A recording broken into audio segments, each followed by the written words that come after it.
Hi class. So I wanted to talk a little bit about denotation versus connotation. What we've been doing for the past few weeks was denotation, with pretty much the literal meaning of our animal, represented by specific look and feel. And now we want to get into connotation, which is very much the meaning behind the image that we're producing. And we'll go into detail of the particular meanings behind both words. So denotation is the literal or primary meaning of a word in contrast to the feelings or ideas that the word suggests. So we really are dealing with the literal and actual meaning of a word here. So the function of the word, literal primary meaning. And then we get into connotation, which is the idea or feeling that a word evokes.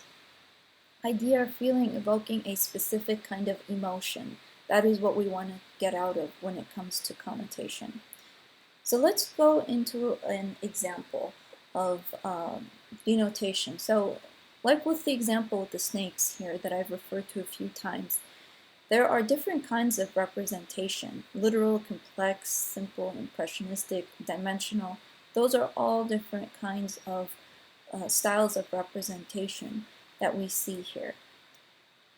We see illustration, vector, prints, and then another example where we see other types of styles which represent natural history, realism, ridiculousness, abstraction, geometric forms. And then there's the types of mediums that we use, which are pen and ink, wood block printing, and wood burning. So those have been some of the instances of mediums which you guys have been using throughout the past few weeks to represent such elements like texture and form. And then let's go into the third example here, where we see tribal, poetic, decorative, and fierce. Right? We see collage, paint, colored pencil, computer-generated images. So how do we take something from denotation to connotation? How do we transform those images? So one way to do this is we need to create a concept. So birth of a concept. We need to invent a store or service that would be perfect to be represented by the animal we've chosen. Be creative in conceptualizing the store, what it sells, if it is a product or service, or how is it being sold. So you want to think about the audience and attitude and how you're communicating this idea. You want to use your animal, you want to create a symbol that can be applied to a particular store or service. So you want to consider how your animal works as a metaphor connected to your store idea. And you want to consider the different kind of visual language you might want to use. Like, what kind of style is it? Is it rustic? Is it historical? Is it funny? Is it literal? Is it political? Is it what is that type of visual language you want to be using, and what is that tone? How is the symbol drawn? What kind of attitude does it have? So then we get to naming your store. Think of a store name for your idea. The idea doesn't necessarily have to be the name of your animal, but there should be a connection connotatively and metaphorically between the animal and the store that you want to invent. So connotation version 1. Let's say it's a store named Deer that carries headlights. Well, you want to think about your target audience here. Another example, a store named Birth Control Mart with a symbol of a rabbit. Think about your target audience. Is it teenage moms? Who is the audience here?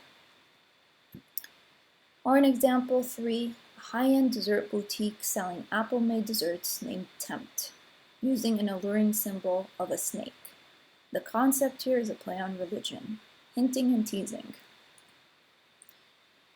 Example 4, a museum that glorifies traitors and villains of history instead of heroes, traitors such as Brutus, Judas, and Benedict Arnold. So a name could be Museum of Traitors. The concept is educational with an attitude. So let's take a look at some logos here and why they look a certain way. So here we have the Great Mountain Vintage Design Collection. This is why I actually said have some of your drawings illustrated, have some of them in different types of mediums. So when you come to this particular part of your assignment, you have a variety of different styles to choose from, which would be appropriate for your concept. So in this particular one, the Great Mountain reflects a certain kind of outdoorsy concept for in this case, a collection, a design collection. Could be fashion, could be a lifestyle brand, which is representative of the outdoors, nature, a very particular kind of look and feel. Has a very hand-drawn aesthetic, as we can see with the image of the moose, as well as the type. So we have a very particular kind of emotion that is being evoked with this type of logo. And this is what we want to create with our logos to come. So we are going to be creating logos of our animals. This particular one, called Savannah, this one is an elephant shaped into the form of a tree. So it's definitely representing a particular kind of location and also an allude to a specific kind of wildlife. This is a logo that I have developed for a client, and this represents the community of Wilmington, and it is called NCR 594 Project. That is the code name for Wilmington. We chose the phoenix. As you can see, there's the flight of the wings, the body of the bird, the feathers, the end of the body.